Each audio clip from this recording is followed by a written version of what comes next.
dos leigos, olá mundo da internet, olá mundo, sejam todos muito bem-vindos ao nosso canal. Estamos começando mais um podcast Fala Chefe, e para você que está chegando agora, aproveita, já se inscreve no canal, deixa seu like, comenta, porque o programa de hoje está para lá de especial. Nós trouxemos Baidir e Fabinho e nós vamos falar sobre a oficina Old Trouble. Meus amigos, sejam muito bem-vindos ao nosso programa. É uma honra ter vocês aqui e a gente vai falar muito sobre moto. Sejam bem-vindos. Muito obrigado, é isso aí. Obrigado, boa noite, prazer estar aqui com você. Legal. Obrigado pela oportunidade, Marcelo. Antes de começar, eu queria te dar só um presentinho aqui da oficina. Legal. Cada podcast um presente. É isso aí, ó, porque agora fica todo mundo... Então, vou fazer de boné. De boné. Vambora. Será que o cabeção entra aqui? Não, deixa eu abrir um pouco aqui. Que legal. Eu vou colocando aqui, eu vou perguntando. A primeira pergunta que a gente faz para todo mundo que vem aqui é como tudo começou? E eu faço essa pergunta para vocês. Como que começou esse mundo aí do motociclismo, da oficina? O motociclismo na minha vida, ele entrou muito cedo mesmo. Meu pai sempre teve moto e ele, com 12 anos, ele me ensinou a andar com a moto dele, uma CG 1977 que ele tinha na época, que era uma máquina, para a época, muito legal, né? Eu tinha 12 anos e eu conseguia pilotar ela. Ela era bem judiada, ele tinha tirado essa moto zero na década de 70 E eu aprendi a andar com ela por muito tempo e aquilo me contaminou de uma forma que com 15 anos eu já tinha a minha própria moto, né, para estudar, para ir trabalhar. E essa moto do meu pai, essa CG, ela ficou, nós não tínhamos, a nossa casa não tinha garagem coberta, um quintal coberto, ela ficava na verdade no quintal e ela ficava no tempo. E essa moto foi deteriorando, ninguém usava porque eu tinha a minha, ele tinha parado de andar de moto e essa moto ficou lá. E acabou apodrecendo inteira. Aí em 2001 eu decidi reformar essa moto para ele mesmo, né? Então eu desmontei ela inteira e foi meu primeiro pontapé aí de reforma de motocicleta. Então foi assim que entrou. A motocicleta entrou muito antes na minha vida como piloto, mas trabalhar com moto, quando eu me apaixonei mesmo em desmontar, mandar cromar, arrumar, consertar, abrir motor, fechar motor, foi nessa oportunidade. Eu posso dizer que seria um hobby no primeiro momento? Isso, totalmente, porque eu já estudava, né? Eu já havia me formado em eletroeletrônica, né?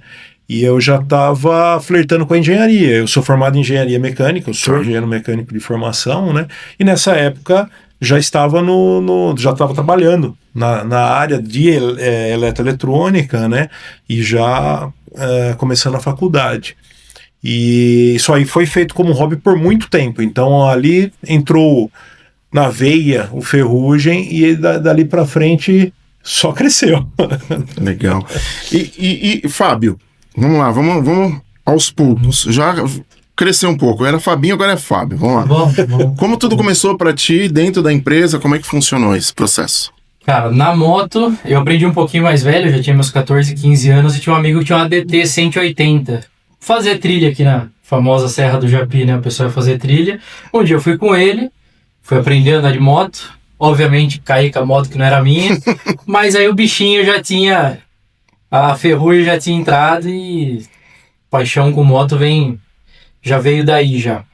Legal. E aí não fui para engenharia, acabei indo eu sempre gostei de engenharia, mas acabei indo tomando outro rumo aí no dia a dia. Mas aí depois, quando juntou com alguém que era tão tonto quanto, aí faltava, né, cara? Aí só segue, né? Só acelera. E aí comecei a aprender mecânica com ele, inclusive. Legal. A gente ia no evento junto. Pô, preciso de ajuda aqui, me ajuda. Faz o que eu tenho que... Fala aí o que eu tenho que fazer que eu ajudo. E aí fui aprendendo mecânica na osmose. Legal. E assim, como que o hobby se tornou a empresa? Como que foi esse start? Não, vou partir para esse lado. Essa é uma parte interessante, que foi uma guinada que deu. Eu já estava trabalhando como engenheiro e eu fui trabalhar numa empresa onde tinha um senhor que ele tinha uma moto que ele tinha tirado zero em 1968, uma Honda 50 cilindradas, né? Uma CB50. E aí ele sabia que eu tinha essa paixão, que eu já tinha feito alguns trabalhos, e ele me pediu para fazer para ele. Ele falou: Badir, você não faz para mim? Não reforma a minha moto? Ela tem 1.000 quilômetros a moto. Eu andei super pouco, depois larguei, tive os filhos e tal. Já era um senhor com 70, senhor Rui, muita gente boa, engenheiro Rui. E eu falei: claro, senhor Rui, sem prazo, sem pressa, né? Não tem problema, porque eu faço em casa, na garagem de casa mesmo, né? Não tem um espaço específico para isso.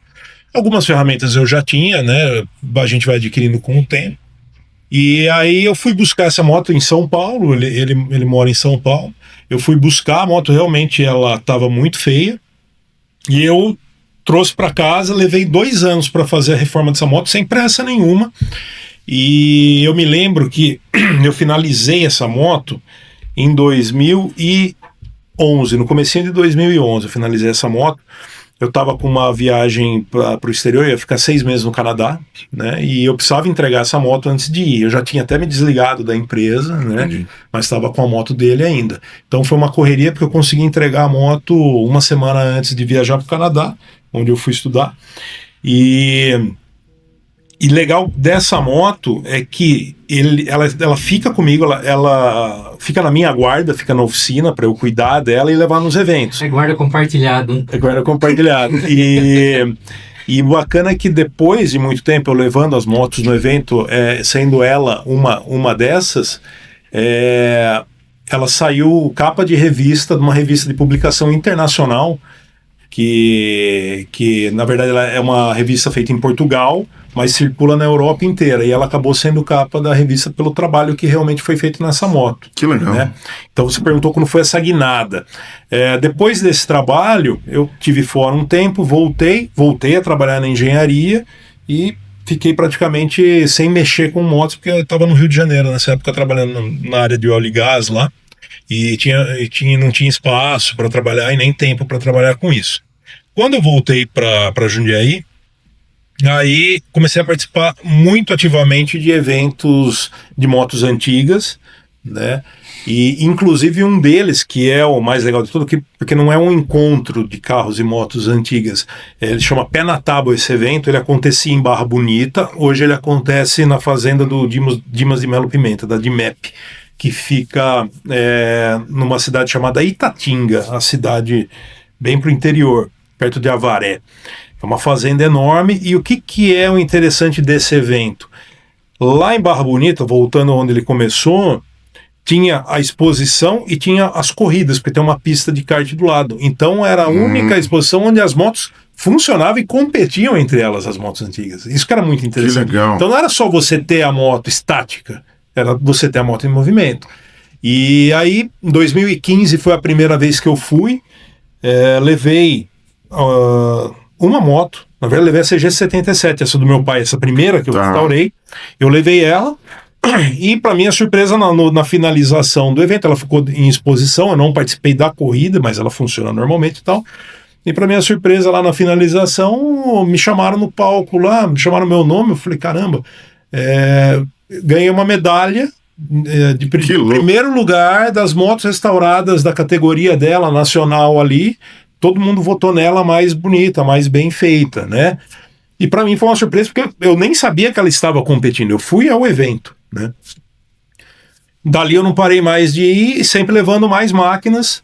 Chegou até uma ocasião em que eu peguei primeiro, segundo e terceiro lugar com as motos, e estamos falando entre 70, 80, às vezes, teve uma vez que deu 125 motos lá, né? Na categoria dela, né? Nacional e tal. Mas mesmo assim, pô. Que aí, assim, eles classificam americanas, europeias, italianas, aí depois tem italiana, inglesa e tal, né? Mas assim, aí eu falei, poxa, eu sou bom nisso. Se eu tô sendo premiado no meio de um monte de caras que também... Sem expectativa nenhuma, né? Sem expectativa nenhuma. E caras que conhecem do assunto. E a votação não é júri popular, a votação é só dos participantes, ou seja, das pessoas que têm motos.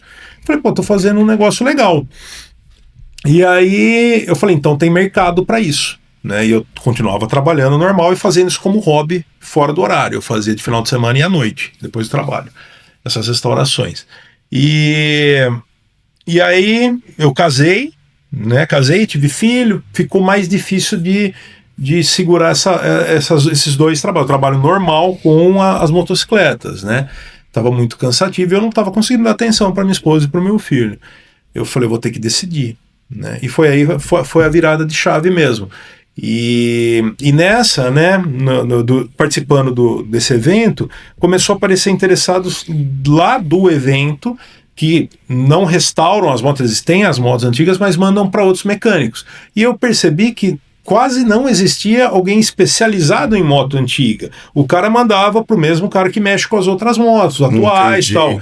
Então o capricho não era o mesmo e principalmente o estudo não era o mesmo, porque quando eu vou fazer uma restauração, eu vou atrás de muita imagem de época, catálogo, manual de serviço, manual de vista explodida das peças, porque essas máquinas antigas já passaram na mão de tanta gente, já tiveram tantos donos, que muita coisa foi sendo adaptada, muita coisa foi se perdendo, né, de peças mesmo, retiradas. Então, assim, às vezes chegam máquinas lá que você sabe a marca que é, mas você sabe que modelo que é, mas ela está totalmente descaracterizada do que ela era mesmo originalmente. Tem que voltar nesse nível, né? Eu brinco até que quando eu pego uma restauração para fazer é nível de premiação, é nível de medalha, né? Então eu sou chato. Já que é para competir. Ele gostou da medalhinha? Entendi. Medalha. É muito, né? Tem que estar no nível de medalha. Então assim, aí esse é o grande desafio que o pessoal procurava, alguém que, poxa, esse cara gosta do que faz, ele não faz só pelo dinheiro, ele faz, cara amor. Vai deixar top, né? Então aí foi essa virada, que foi há mais ou menos uns 5 anos atrás que eu decidi, eu só tinha feito essa máquina do Rui lá em 2011, porque era um colega, né, e depois só continuei fazendo as minhas, e aí há 5 anos atrás mais ou menos que eu decidi abrir as portas mesmo para o público para terceiros, né? E nessa estamos indo. E aqui em Jundiaí mesmo? Aqui em Jundiaí. Fica aqui em Jundiaí, fica numa travessa da Rua Brasil. E aí eu sempre gostei também, né, de customização. Então também na verdade eu construí uma moto, eu fiz uma moto, fiz o chassi. Cara, então, assim, depois acho que vai rodar umas fotos dela para vocês mostrarem alguns trabalhos. E aí a customização também é um campo que eu gosto muito de atuar, mas é um campo que não tem muito nicho, não tem muito mercado para falar a verdade, esse nicho, né? Não tem mercado. Hoje com as importações, AliExpress, tudo, o pessoal compra um manete, compra uma seta diferente, instala e chama isso de customização. Para mim a customização sempre foi alguma coisa muito mais invasiva na motocicleta. Seria algo mais personalizado, talvez? Tirar. Você trocar o seu guidão e colocar um seca-sovaco não é customização, você só trocou o guidão. O que é um seca-sovaco? É aquele guidão. Todo mundo pergunta se dói o braço. Cansa o braço. Puta, nunca mais vou esquecer disso. Nunca. É pra secar o sovaco, né? No inglês ele chama hip hanger, né? Entendi. Mas aqui no Brasil ele virou seca-sovaco. Claro. No brasileiro tem que dar o jeito. Mas aí, assim, customização para mim é mudar realmente a característica da moto. Mas a customização raramente é feito em motos antigas, né? Não podemos confundir, porque são duas coisas. Uma coisa é deixar totalmente original, e a outra coisa é você mudar, personalizar a motocicleta ao gosto do cliente, tomando cuidado para não ficar feio, não ficar rico. Sim. Né, se você for aceitar tudo que o cliente quer, vai ficar mais enfeitado. Vai ser a moto do Falcão, né? Vai ficar mais enfeitado que agora do cigano. Tem coisinhas, tem um ponto a mais que eu acho que é até legal, que tem as próprias customizações de época. Por exemplo, a Fórmula Honda, que era um kit da própria Honda que ela vendia na concessionária. Você falou assim, agora eu quero ser um piloto. Você tinha uma CG lá, 78. Você ia na própria Honda, comprava a bolha, comprava a carenagem dela, as chavinhas, e você em casa tirava os retrovisores, trocava o guidão, colocava a bolha para você ficar mais projetado, né, na posição dela e ir para a pista. Entendi. Então essa é uma customização de época. E também entra acho que é um terceiro... Aí vai do cliente se ele quer usar acessórios que realmente a marca vendia na época. A Harley tem muito disso. Qualquer Harley das antigas sempre teve acessório. Proteção de perna, proteção até para as mãos no frio, sempre teve, né? Mas aí são coisas que eram vendidos acessórios originais e dá para ser instalado se for do gosto do cliente. Mas ele não... anda junto com a customização, como o American Choppers, por exemplo, lá nos anos 2000, aquelas motos com a frente bem alongada, né? Bom, aí hoje existem tantas classificações para customização. Você tem Scrambler, você tem Chopper, você tem Bobber, você tem Café Racer e mais um monte. Então, assim, vai muito do gosto do cliente, né? Mas é uma coisa que me agrada. Infelizmente não tem mais tantos eventos para levar as customizadas. Eu cheguei a participar de os dois eu fui premiado também, mas os dois foram segundos lugares, né? Acho que foi no ano 2020 e 2021, ou foi 21 e 22, que era um evento feito pelo Motocultura lá em São Paulo. 20 e 21 já era a pandemia. Um deles foi na pandemia, porque então foi por foto, você me enviava as fotos da motocicleta. Caramba! E aí eu participei com um projeto que eu fiz para a Força Aérea Brasileira, baseado, né, no esquadrão de caça da Segunda Guerra Mundial, né, do avião P-47. Eu customizei uma moto e levei ela no Musal, no Rio de Janeiro, para tirar foto do lado do avião mesmo. Que legal! Que originou essa ideia de customização. E assim, chefe, todo grande sucesso sempre tem obstáculos, tem desafios, tem os percalços aí no meio do caminho. Falando de começo, teve algum? Como é que vocês superaram tudo isso? Como é que fez o amadurecimento, né, de vocês? O começo, ele é complicado porque você, no caso assim, eu tinha um nome no ramo das antigas, né? O pessoal já sabia quem era o Baidir, que reformava as motos antigas, nesse nicho, né, de mercado. Mas na customização nenhum nome, né? Eu tenho essas premiações, mas também nesse nicho. E eu tenho uma outra coisa que na oficina, que eu mexo com manutenção de Harley Davidson, das Harleys atuais mesmo. Legal. Né? Na verdade, as Harleys qualquer ano. Lá eu tô restaurando uma 1925 de um cliente, eu tenho duas 1946, uma que roda e uma que tá desmontada ainda. A hora que eu tiver tempo... Não, ainda não. Deixa ficar pronto. É bom cutucar, né? Deixa ficar pronto. Mas assim, isso não. Porque uma coisa, Marcelo, que é interessante, né? Quando a gente migra do hobby para a profissão, é que o hobby, você não tem mais tempo pro hobby. Eu não tenho mais tempo para mexer nas minhas motos, porque eu tenho que mexer nas motos de cliente. Entendi. Quando sobra um tempo, ou numa emenda de feriado, alguma coisa que eu não vou atender ninguém, aí que eu me dedico a mexer um pouco num projeto de restauração de alguma outra moto minha, que eu tenho uma fila de motos minhas mesmo, que eu fui adquirindo com o tempo, né? Na época também, hoje tem um boom nisso aí, nesse mercado, né, de valores, mas há alguns 20 anos atrás ninguém dava muito valor, então era coisa que você comprava até relativamente barato. Hoje a gente está falando de máquinas que valem muito mais do que uma máquina nova na loja, né? Entendi. Então assim, mas voltando, desculpa a tua pergunta, imagina, né? Os percalços são esses. Você não ter nome, né? Você tem que firmar um nome e firmar a sua competência para fazer o que você faz, né? E eu me especializei em Harley Davidson, né? E isso é engraçado, porque na época, eu tenho uma Harley Davidson 2008, e na época eu não tinha onde levar essa moto para manutenir, a não ser a concessionária, né? Todas eram em São Paulo, né? Assim como continuam até hoje. Hoje nós temos uma em Itupeva aqui do lado, mas eu comprei em São Paulo e levava lá durante as revisões. Depois das revisões você não fica mais atrelado à concessionária, mas também não tinha uma oficina que mexesse especificamente com Harley Davidson aqui em Jundiaí, né?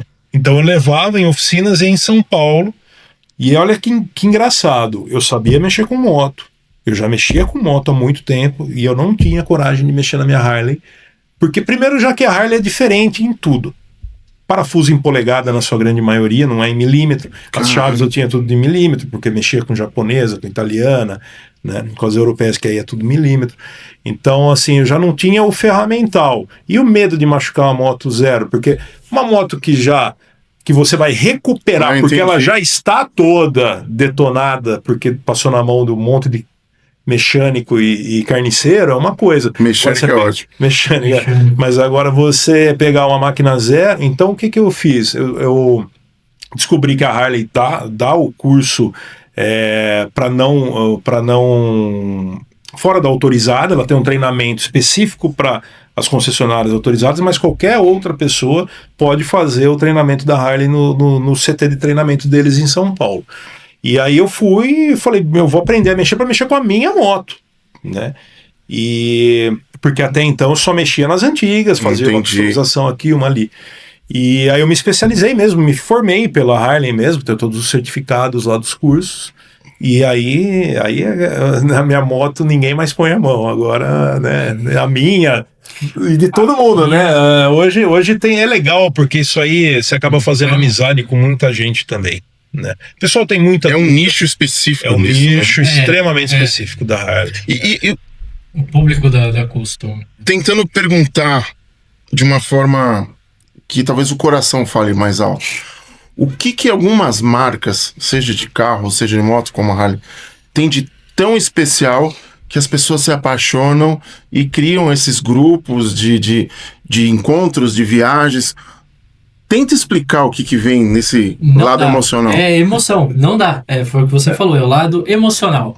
Você tem a parte da história, você tem toda a construção da marca, você tem a ideia que eles vendem. Então, assim, é mais emoção do que lógica. É lifestyle, eles vendem o estilo de vida. Entendi. É o estilo de vida da Harley, da liberdade, do sonho americano, das highways. Então, assim, não dá realmente para explicar. E a Harley, ela tem um amigo meu que ele sempre fala, ele tem uma frase que é muito boa. Ele tem, o Hades. Ele tem, acho que umas 19, 20 motos antigas, Harleys antigas, né? Antigas. 20 motos. Harley, não, aí você fala pra ele, você tem 20 motos? Ele fala, não, eu tenho 20 Harley. Ele tem desde 1915 até a década de 70. Ele fala que as últimas boas foram na década de 70, depois pra frente, pra cá, é tudo porcaria, né? Que não faz, que é uma bigorna sobre rodas, né? E que não faz sentido nenhum você pagar o que ela vale, né, para ter o que ela entrega. Porque realmente a Harley, ela usa ainda o mesmo sistema de construção dos primeiros motores em V dela. O virabrequim com colo único para as duas bielas. Então, assim, é um sistema obsoleto, né?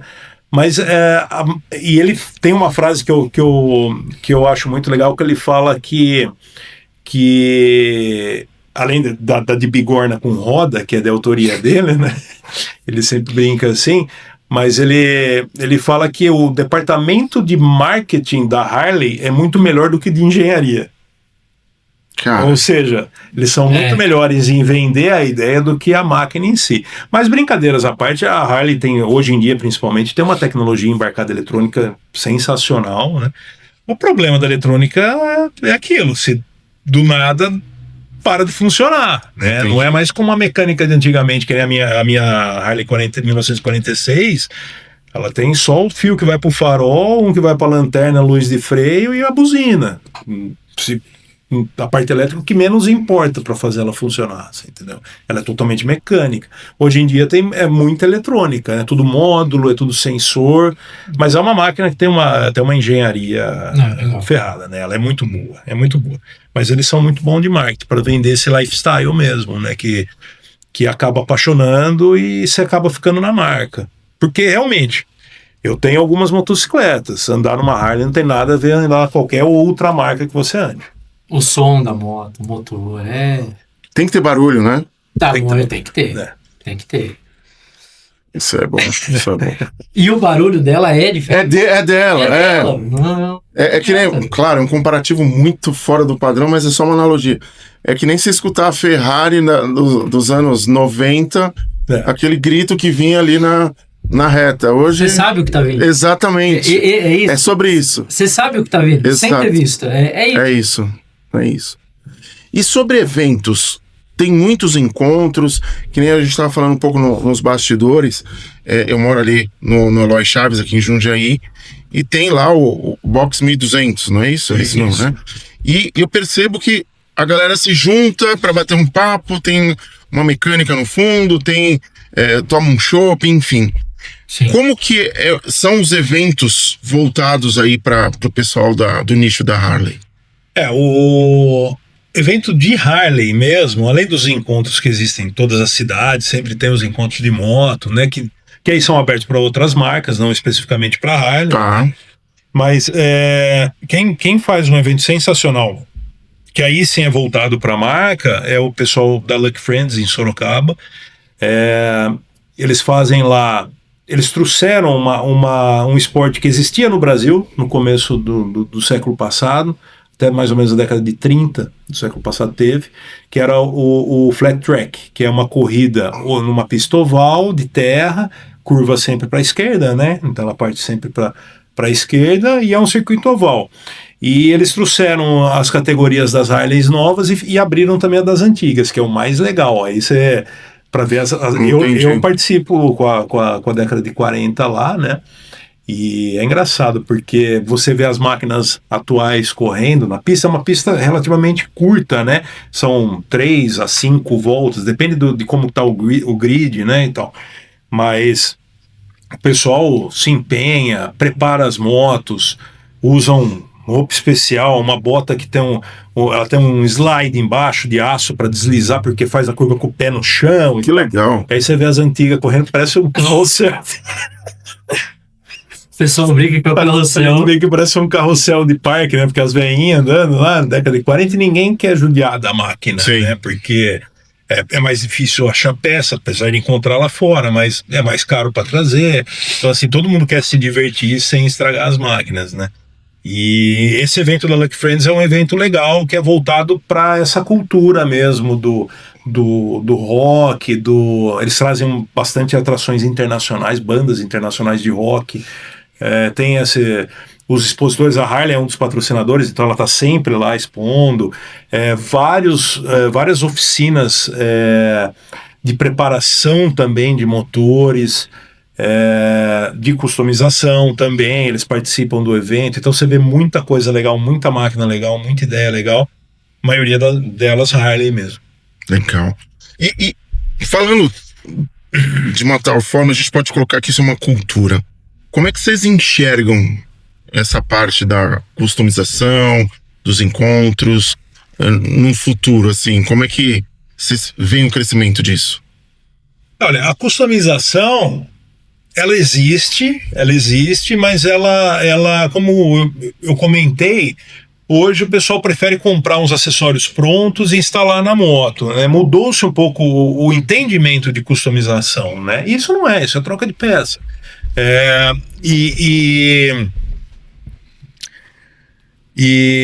Então, assim, a customização eu não sei se o futuro dela é muito. Até porque no Brasil a gente fica restrito na questão do que pode ser feito. Porque quando você fala realmente customização, você, de repente, mexer na balança da moto, mexer numa suspensão, colocar aquela frente alongada, você vai começar a cair na parte de legislação que você não vai poder andar com essa moto na rua. Entendi. Você não vai conseguir legalizar. O Detran, ele pede qualquer modificação, ele não autoriza qualquer tipo de modificação e ele pede no documento que conste todos, até inclusive trocar o banco da motocicleta. Se você trocou o banco, você tem que encostar no documento essa troca. Então, é muito restritivo, né? A parte de restauração tem crescido muito, é um nicho realmente que o pessoal está voltando a se interessar por isso, né? Tem uma nostalgia muito grande envolvida nisso, e os eventos acontecem, os encontros acontecem, então tá legal. E as Harleys, a Harley agora mudou de novo a estratégia dela, as Harleys novas, né? Mudou o CEO da Harley, mudou um pouco da estratégia, porque ela tinha se colocado num mercado extremamente premium, né? Era acima do luxo, era premium, só para poucos. Entendi. E aí, lógico, as vendas caíram, porque são preços realmente altos nas motocicletas, né?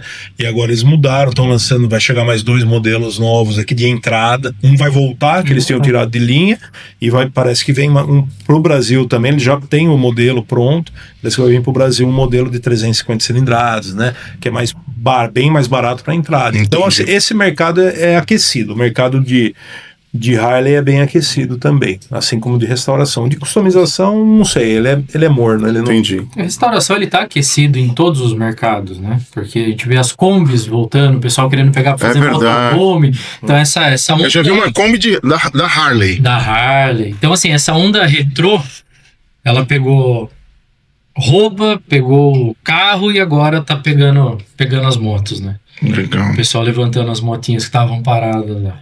E no processo da restauração, muitas vezes vocês precisam ir atrás de peça que às vezes é muito difícil encontrar. Sim. Ou eu tô viajando ali. Não, Como é que é o processo? Aonde tem que buscar? Como é que... Então, infelizmente, o Brasil, a economia do Brasil, ela não ajuda muito nesse ponto, né? Porque existem algumas...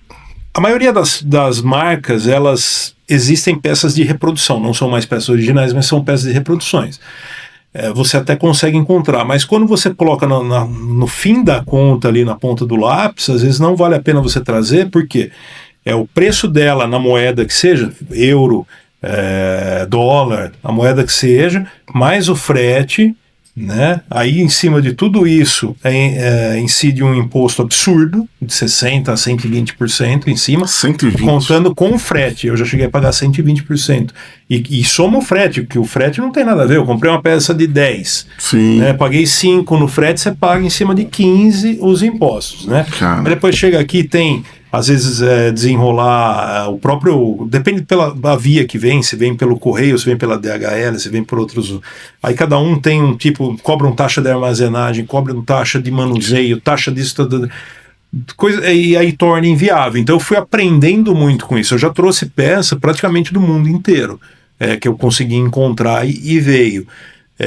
Mas eu entendi também onde vale a pena, onde não vale, porque às vezes vale a pena você reproduzir a peça aqui. Entendi. Vai custar mais barato fazer uma usinagem numa peça, realmente fundir uma peça, fazer uma lente mesmo de seta de lanterna. Hoje eu tenho esse... eu sei fazer isso, né? Mas foi coisa que eu tive que desenvolver, que não é ótimo para o aprendizado, Mas eu né? É legal você ter que fazer. Só que, poxa, para qualquer um lá fora, o cara não vai perder esse tempo. O cara vai na loja e compra pela moeda dele lá num preço muito mais acessível, né? Então, assim, eu construo muita peça, eu faço muita peça, eu estudo isso com o cliente, porque eu também tenho que saber o orçamento dele até onde vai, o budget, porque já teve projetos aí que realmente a maioria deles vai passar o valor venal, para deixar da forma que eu falei. Vai ficar caro, mas a maioria delas não são de aventureiros. A maioria das motos que eu fiz, porque assim, eu não recomendo ninguém a ter uma moto antiga como primeira moto. Ainda mais uma moto carburada, uma moto que é kickstart, né? No pedal, não é partida elétrica. Entendi. Isso é sofrer. Você quer andar de moto, você vai na concessionária, pega uma moto lá, parcela em um monte de vezes e vai andar de moto. Isso é uma coisa. Moto antiga é para quem já é macaco velho, que já conhece, né? Começa com uma moto pequena, compra uma CGzinha, uma XL, tal, e depois vai subindo para ter máquinas maiores. Tem uma hierarquia da moto. Porque o custo é hierárquico. Entendi, também, né? Exatamente. Quanto maior, você vai falar de uma 750 4, ou então de uma Harley 1200 das antigas, né? Tudo isso tem um custo mais elevado do que se for para restaurar uma moto, uma CG que ainda tem muita peça de reprodução, né? Também tem isso, o cliente tem que escolher se ele vai querer usar peça de reposição ou só peça original na moto, que aí dificulta essa procura. Se ele quiser mesmo escrito, Honda, Yamaha, o que for, né? Mas eu também faço emissão de placa preta, vistoria para emissão de placa preta no veículo. Né? Que é de colecionador. Isso, de colecionador. Que é um produto que eu também agreguei lá na oficina. E a maioria das motos que eu restauro já sai com a placa preta de lá, então eu já entrego o pacote completo, né? E para sair, eu não puxo a sardinha pro meu lado lá não, você tem que ter uma pontuação mínima, né, de originalidade ou de... Hoje, como o veículo de coleção, ele não fala mais sobre a originalidade do veículo, porque às vezes pode ser um veículo modificado, customizado, mas ele é de coleção, ele é da sua coleção.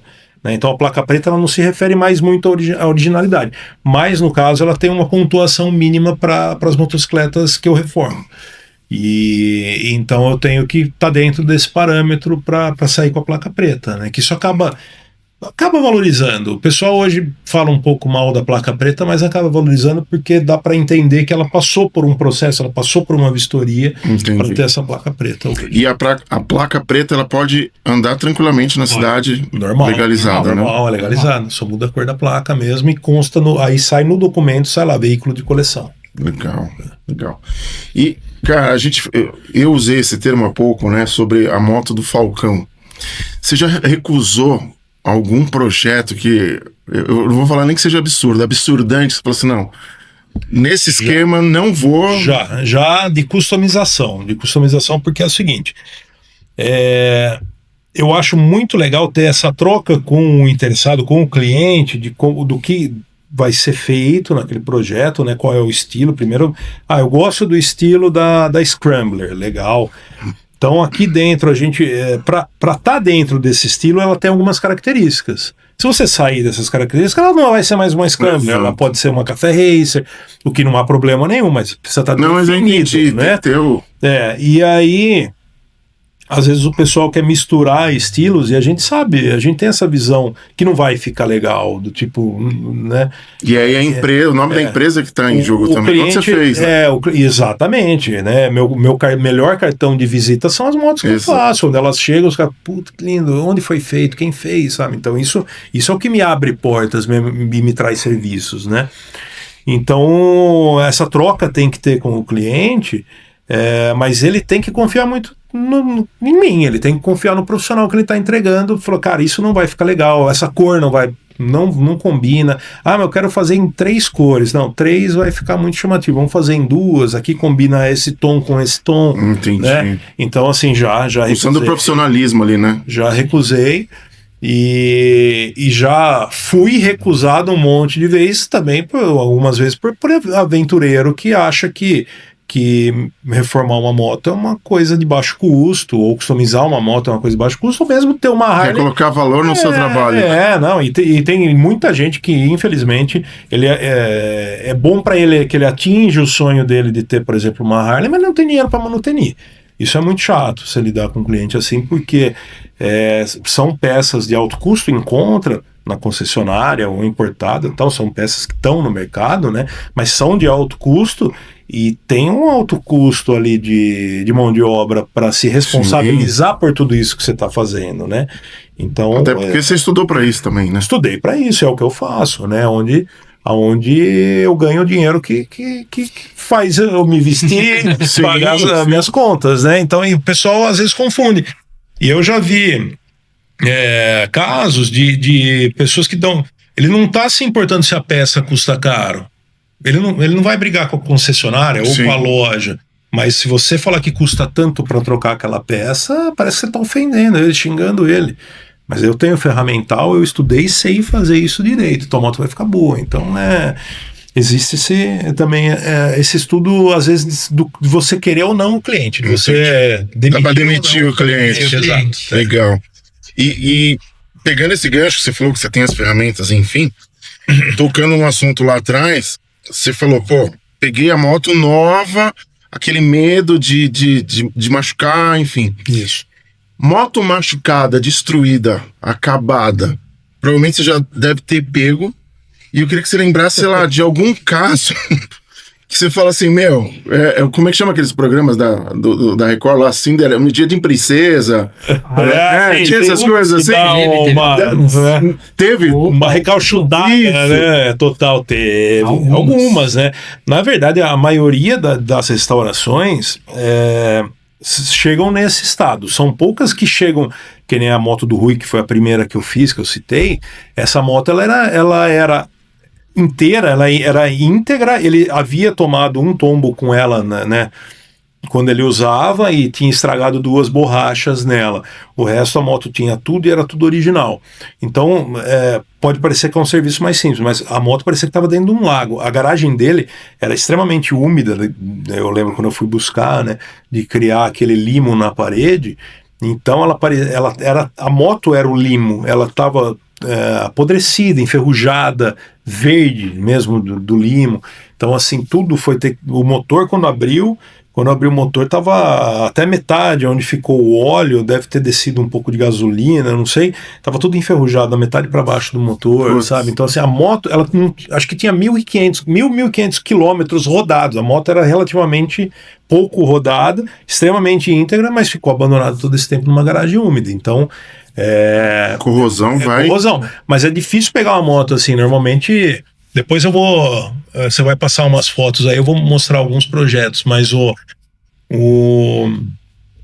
as motos normalmente chegam em caixas, para mim. Elas não chegam... As antigas, né? Falando de moto antiga. Elas não chegam andando, que você consegue rodar com elas. Chegam você ajuda a descarregar as caixas. 4 caixas de um sonho. E não tem nada mais caro do que uma moto parada, né? Então, assim, ou desmontada ou abandonada. Mas agora falando de Harleys mais atuais, eu tive um desafio extremamente recente. Eu fiz a entrega dessa moto agora há 2 meses atrás, alguma coisa assim, que foi uma moto que veio de São Paulo, uma Harley relativamente nova, 2008, o ano dela, que é o mesmo ano da minha motocicleta, né? Mas pensa numa moto que usaram sem dó, e a manutenção dela também foi bastante negligenciada. Então chegou quebrada, chegou de guincho para mim, não conhecia o dono, veio por indicação, chegou lá de Santo André, São Bernardo do Campo, e quando começa a mexer, você tem que... Normalmente a gente trata primeiro por telefone. Eu posso mandar a moto, nem conheci ele pessoalmente. Não, pode, manda aqui, né? Depois eu vou aí, lógico. Tem um quebra-gelo ali. Você tem que vir mesmo. Você tem tá que vir entendendo aqui, que eu vou te mostrar muita coisa. Você acha que ela parou por esse problema, mas para chegar nesse problema tinha uma cadeia de problemas por trás, entendeu? Então a gente vai ter que ir longe. Só que nessa você quebra a tua previsão de tempo. Custo não, porque ainda tinha chego, nem sabia, né, para passar com os mais. Mas assim, muitas vezes o cliente, ele tá com uma expectativa de mandar uma motocicleta achando que vai ser um trabalho simples, rápido e barato. E se torna às vezes tudo o contrário. É muito tempo. Essa moto mesmo foi quase 10 meses ficou na oficina. Caraca! Porque precisou de muita peça, tinha peça que não achava, não por ser obsoleta, é que como ela é mais antiga, os estoques das concessionárias, eles não repõem, mas tem na fábrica, só que você pede para a fábrica 120 dias, às vezes importação e tal. Então assim, encontra todas as peças, mas aí era uma lista de peças bastante extensa, tal, mas também ficou sensacional. Uma moto. Mas falando de ferramenta, tem caso mais simples, que por exemplo a Harley é polegada. Aí o cara leva no mecânico para trocar o óleo, um serviço simples. A chave em milímetro, ou ela não entra, ou ela tem uma folguinha. Então ele vai pôr aqui, fica com a folguinha. Aí a hora que ele vira, espana o parafuso. Aí você vai tirar o bujão do óleo e ele não sai. Aí é um caso mais simples, às vezes uma moto muito nova, e que você vai... Ficou complexo. Não adianta querer mandar em qualquer um, tem que procurar quem... Tem que ser, como é que é? Tem um meme lá, né? Não entra não sem a instrução do profissional. Isso. Não é a instrução do profissional. É bem isso. Porque o cara tem uma oficina de moto, ele comprou as ferramentas, ele tem lá, ele mexe com as motos, às vezes do dia a dia, aí entra uma moto dessa que tem não adianta, cara, esse padrão tem o que fazer. Você precisa da chave em polegada. Dá pra dar jeitinho. É caro pra até montar dá. oficina. Ele vai dar o jeitinho, mas vai ter consequências. Exatamente. Vai ter consequências. É parafuso que espana, é a rosca que aí a hora que você vai pôr o parafuso também já... É querer usar a faca de manteiga pra tirar o parafuso, não é? Tem mecânicos que, queiram ou não, o cara não tá preocupado se ele vai fazer o próximo serviço, ele tá preocupado em entregar aquilo. Então o próximo que vai mexer... Quantas vezes eu já não peguei Harley? Eu tenho os manuais, eu sigo os manuais técnicos, todos os torques que pedem no manual de serviço, tudo certinho. Onde vai trava-rosca, né, que é a cola química, né, a trava química da Loctite. Às vezes eu já peguei parafuso que pede 2 gotas de Loctite para ele ficar travado ali e tava o parafuso inteiro. Pra você tirar aquilo, é um inferno. Às vezes você vai acabar quebrando a cabeça do parafuso, vai ter que entrar com a furadeira, vai ter que fazer um trabalho. Então, às vezes, você especifica um horário para trabalhar, um tempo de trabalho em cima daquela função e você não consegue, vai muito mais além, né? Te exige muito mais recurso, muito mais tempo, muito mais paciência. Então isso é difícil. Quando vem moto lá que veio de mecânicos que ou eu já conheço a índole ou que eu não conheço também, veio de outra cidade, alguma coisa assim, já dá até medo de mexer, porque você olha pela cabeça dos parafusos, você sabe se o cara que mexer era bom ou não, porque é o que o Fábio falou, vai estar tudo... Vai trocar lá um óleo de primária, por exemplo, você tem que tirar a tampa da primária, são 8 parafusinhos lá, pronto, já... Vai o dia para tirar para tirar parafuso. Entendi. É simples. Outra coisa que o pessoal erra muito em Harley, o problema muito é a internet. Para quem não sabe usar, a internet é maravilhosa. Tutoriais, né? Nossa, o pessoal usa óleos, porque a Harley é engraçado que ela usa 3 tipos de óleo diferentes, se não for o da original da concessionária, que não vende para o mercado, que é o C3, você tem 3 compartimentos que usam 3 óleos diferentes. O pessoal entende que a Harley sempre fala que ela tem o óleo que é igual para os 3, e o pessoal vai, pega o óleo de motor e coloca nos 3 compartimentos. Acaba com a embreagem, acaba com as engrenagens do câmbio, as buchas de engrenagem do câmbio. Então, assim, não fique na internet. Eu vou olhar para você, não fique na internet procurando coisas. Vá no mecânico especializado. E você falou que a moto há pouco ficou 10 meses lá, né? Os N fatores. Me veio uma pergunta besta aqui, cara. Tem gente que abandona a moto lá, às vezes o cara vai levar o cachorro no veterinário e nunca mais aparece. Não. Nunca teve. Sai pra comprar cigarro. Isso. Vem te aviso. Vou ver te aviso. Não, é pelo contrário. O pessoal, tanto das reformas das antigas, o pessoal que vai reformar uma moto antiga, ele sabe o estado que a moto tá, de como ele comprou, de como chegou e de tudo que tem que ser feito. Tá. Eu faço relatórios, fotografo, é tudo documentado, né? Inclusive é entregue certificado no final, certificado do serviço que foi feito, de originalidade, independente de placa preta ou não, mas vai uma carta parabenizando também pela paciência, pelo tempo, quanto foi difícil o processo, porque é um processo difícil. Tudo isso que a gente está falando de peça e de coisa que não encaixa e coisa que está torta e tem que arrumar tudo isso aí. E o pessoal da restauração tem muito mais paciência porque sabe que não é um projeto rápido. Eu nunca entreguei uma moto de restauração em menos de 2 anos. Nunca. Caramba. Uma moto de restauração. Nunca. Mesmo agora, na verdade, às vezes já tem um moto lá que está há 4 anos fazendo. Né? Então, assim, é um processo demorado. Agora, o pessoal de Harley é o contrário, já quer ou que você faça no dia, Entendi. Porque quer andar, vai usar no fim de semana. Então, assim, é que nesse caso específico dessa moto, né, que eu tô falando, da Black Goth, que a gente personalizou essa moto do dono, e ficou muito linda essa moto, a pintura, então ficou uma coisa fora de série. Ele sabia que ia longe e eu não vou em doses cavalares não, já falou, isso aqui, eu tinha dado um prazo para ele de 6 meses nessa moto, e seria assertivo esse prazo de 6 meses se não envolvesse essa dificuldade já com peça para ela ser uma mais antiguinha da linha da Harley, né? Então se não fosse essa dificuldade eu teria entregue. Mas deu tudo certo, ele tá super feliz, né? Agora tá com uma moto nova, como se ele tivesse tirado da concessionária. E falando da felicidade do cliente, acredito vamos juntar um pouco de tudo. Você pegou a moto destruída, levou esse tempo todo, restaurou, você falou, ficou top. Como que vocês se sentem em ter restaurado ali de uma ponta a outra? E qual a sensação, a emoção do cliente em receber a chave e falar assim, uau, é o famoso uau que as pessoas falam, né? Sim. Como é que você tem alguma história assim? Tem, não, na verdade a maioria delas é muito emocionante. Por quê? Eu tenho uma visão que quem quer ter uma moto dessa não quer...